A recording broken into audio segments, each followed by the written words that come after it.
I'm delighted to be able to introduce Dom Raban. He's a very good friend of mine, I'm delighted to say. Worked with him very closely over the past few years. He is the CEO of Exploro, and he's going to be talking to us about using augmented reality and gamification to reduce anxiety for young patients and to empower the patient in a way that they have made very innovative and very successful. So I will leave it to Dom. So hi everyone, I'm Dom Raban. I'm the CEO of Exploro, and it's great to be back here at CHT 2023. I think it was 2021 that I was last here. So the Exploro story starts with this young woman. She's my daughter Izzy.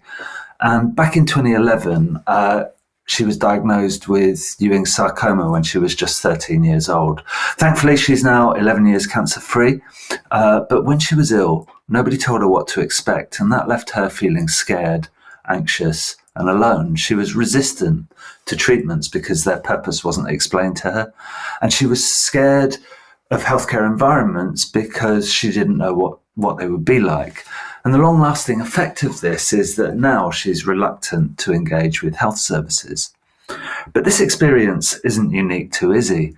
Across the board, provision of information preparing patients for treatments is poor, and we know that patients who are poorly informed experience high levels of anxiety, and that can be long-lived and lead to poor engagement with health services and poorer health outcomes.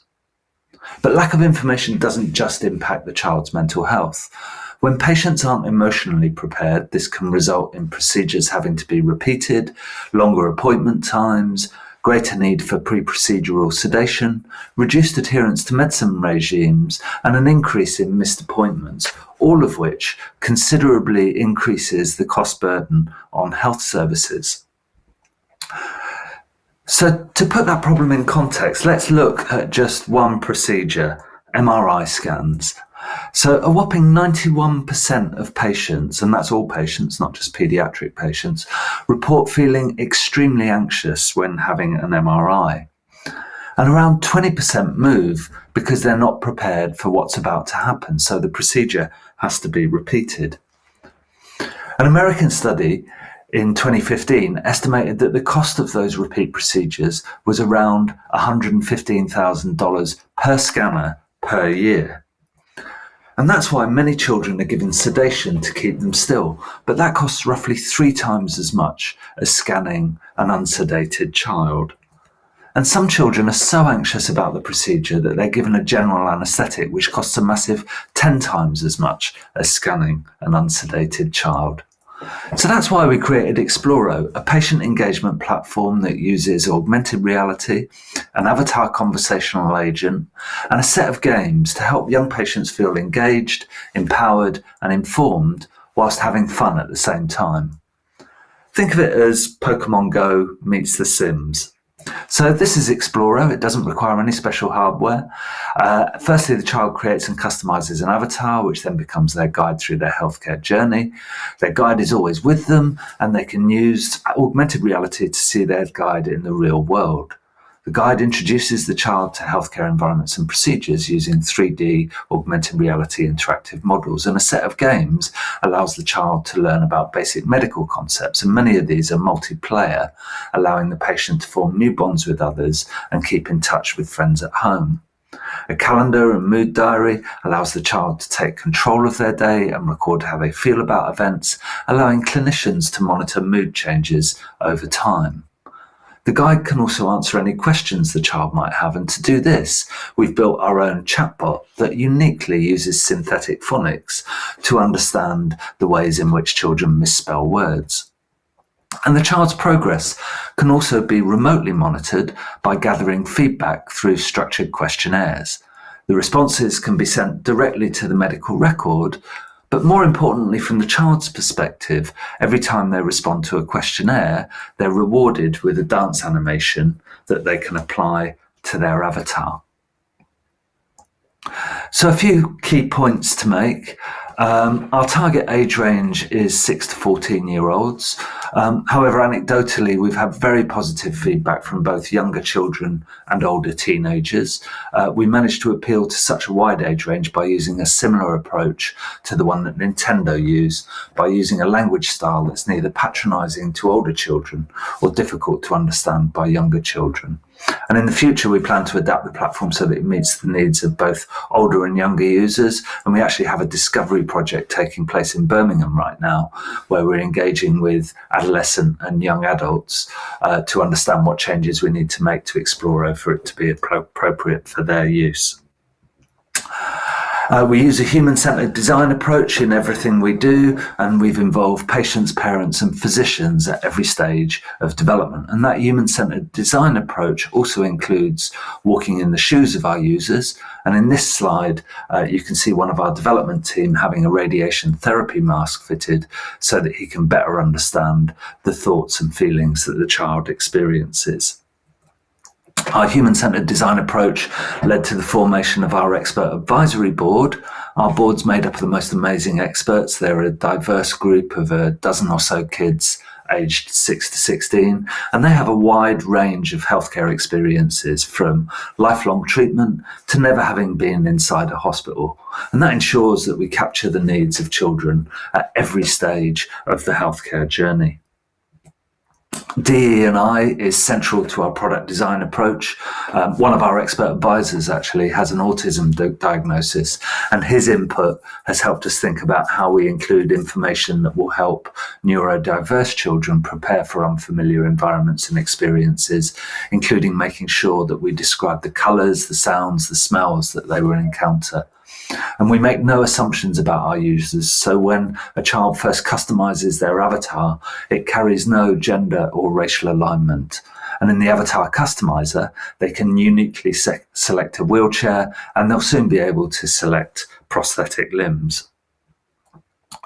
We designed Exploro so that it could be used on the patient's own device, and that's important because research has shown that pre-procedural preparation is most effective when it's delivered at least 5 to 7 days prior to a procedure. And that said, Exploro can also be deployed on hospital-issued devices at the point of care, and we've got several customers using that additional approach. And it's important too to realise that Exploro focuses on education rather than distraction. And whilst distraction definitely has its place at the time of treatment, our aim is to provide the child with enough information about what's going to happen well in advance of their treatment so that they're both emotionally and psychologically prepared when they come into a hospital environment. So when we're developing content for Exploro, we try to answer three key questions for the patient. The first is, what's going to happen and what am I going to have to do during the procedure? The second is, what will it feel like? And the third is, are there any coping strategies I can use to help me get through that procedure? So does Exploro work? Well, a research study carried out by Professor Lucy Bray at Royal Manchester Children's Hospital found that children with access to Exploro demonstrated a statistically significant reduction in procedural anxiety, as well as statistically significant increases in both knowledge about procedures and patient satisfaction. And what's more, their parents showed similar results. And you can find that study in the Journal of Medical Internet Research. So that's the background to Exploro. For the rest of this presentation, I'm going to focus on 3 very different case studies to demonstrate how it's been used around the world. So at Ormskirk District and General Hospital, we've been working with Professor May Ung and the nurses and play specialists in the outpatient blood clinic to create content that helps children prepare for a blood test. Professor Lucy Bray from Edge Hill University, our regular research collaborator, has led a study evaluating that content, and I'll be sharing some of her findings shortly. At Rainbow Babies and Children's Hospital in Cleveland, Ohio, we're working with Dr. Anne Stormorken and her team to co-develop a series of games that help children understand how to prepare for an end-to-end sedation encounter. And I'll be giving you a first glimpse of some of the games ahead of our launch of this content next month. And in Africa, we're working with World Child Cancer to help families understand more about their cancer journey. So more on that a little later. So let's start with our blood test content at Ormskirk. We created a 3D model of the clinic, which the user can see in augmented reality, and that helps children feel familiar with the environment when they come to the clinic for the first time. And we also created what we call a storybook. This is an interactive narrative that explains exactly what's going to happen when you have your blood test. So I'm just going to play a short extract from our blood test storybook. And as you watch this, remember those 3 questions that we're trying to answer. So what's going to happen? What's it going to feel like? And are there any coping strategies I can use? And you'll see as we run through the scene here, you'll see us answering all of those questions. So here's an interactive section where the player has to find a vein by tapping the arm. So you can see it says help the nurse find a vein by tapping on the screen. So the player taps the screen repeatedly and the vein appears.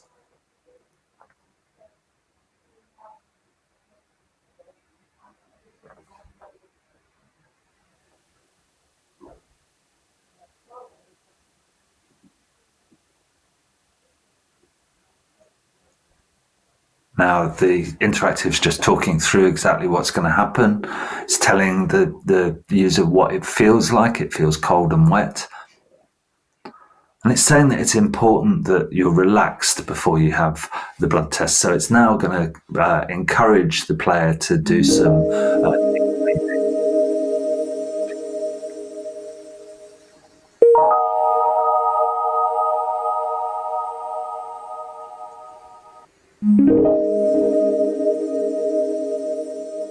and of course the player can play that section for as long as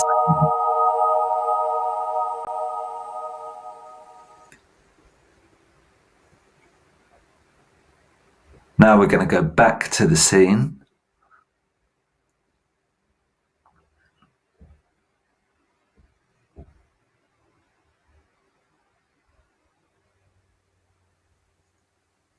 And it's giving us a choice now as to whether we want to watch the blood test or look away. If we choose look away, it will show an interactive book. If we choose to watch, then you have the option to see exactly what's going on. So we've just chosen watch here.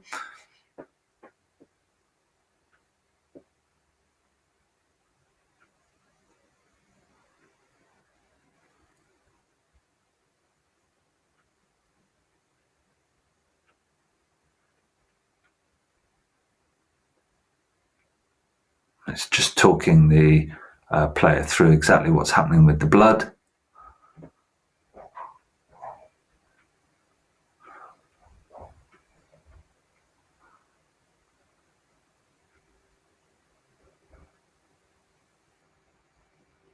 And the blood test is all over for the day. And now this interactive goes on to talk about what happens to the blood, and you see what goes on in the laboratory, but I'm not going to show that for the purposes of this presentation. So moving on, let's look at the results from the Ormskirk blood test study. A study of 24 children, 24 parents and 6 healthcare professionals. The study found that 96% of children enjoyed using Explorer. 85% of children reported that Explorer helped them have their blood test. 83% of parents reported that Explorer helped their child. And 100% of healthcare professionals reported that Explorer was useful and helped children with their blood tests. So some great results from that study, I think, and a real endorsement. Moving on now, I'm going to talk about the project we're doing at Rainbow Babies and Children's, which is a hospital in Cleveland, Ohio, where we've been working very closely with Dr. Anne Stormorcan and the sedation department. And together we're creating an interactive storybook that helps the patient understand every stage of an end-to-end sedation encounter. There are key learning outcomes, and these are reinforced through a series of mini games. And this slide here illustrates one of our early ideation sessions with our expert advisory board. And we invited Dr. Anne Stormorgan to talk to the group about sedation. And then following a group discussion, we used a Miro board to capture all of the wonderful creative responses that the group came up with. And these we used to inform the design of the storybook. So I'm going to play a short extract from the beginning of the storybook, and I'll talk you through elements as we go.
Here is learning outcomes that we want the child to understand whilst playing this game.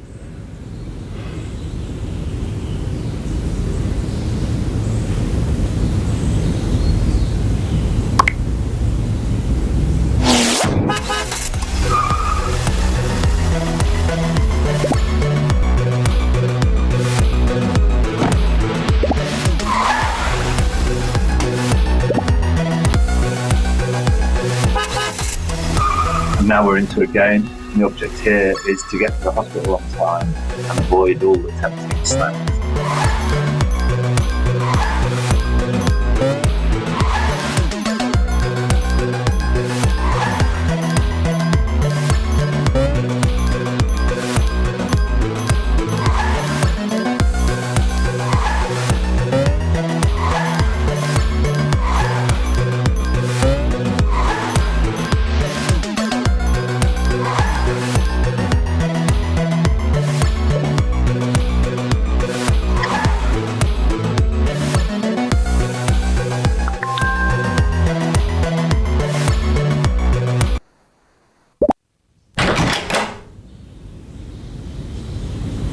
Now, having played the game, the avatar comes back into the avatar's bedroom.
Okay, so I'm not going to play the rest of the experience, but from there it goes on. You have to reassemble the hospital in the jigsaw puzzle, and then there are a number of other games that talk you through additional stages of the process.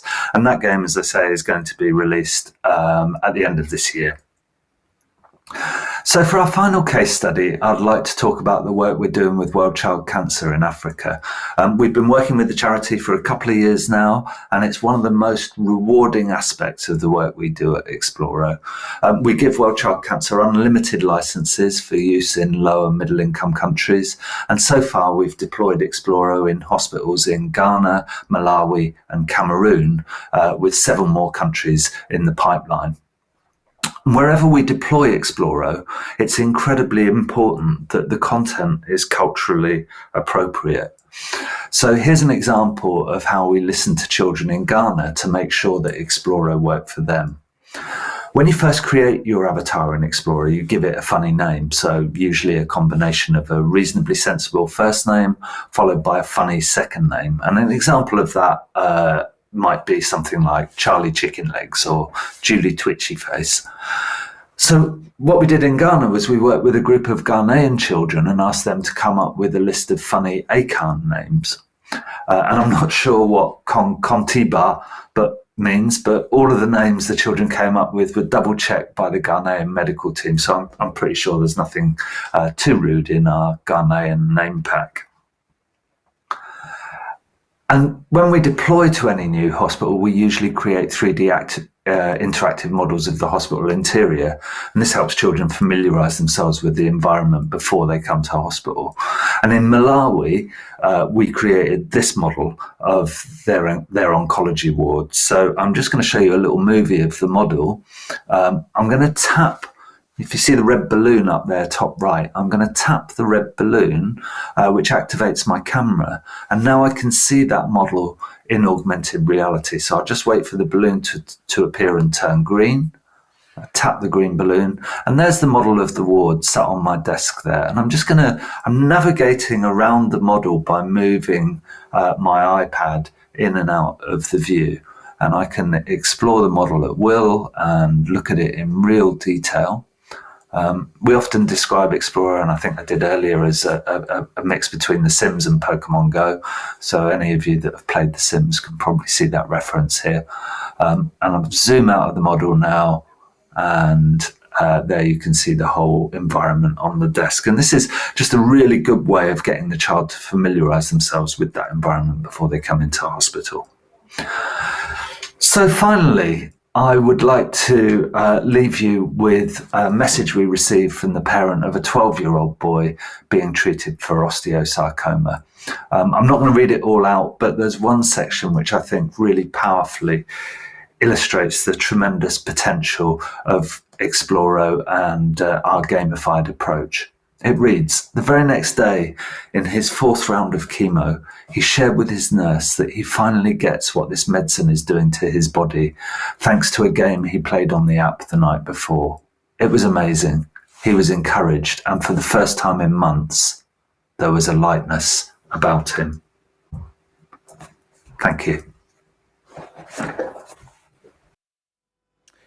Thank you so much to Dom for that wonderful presentation.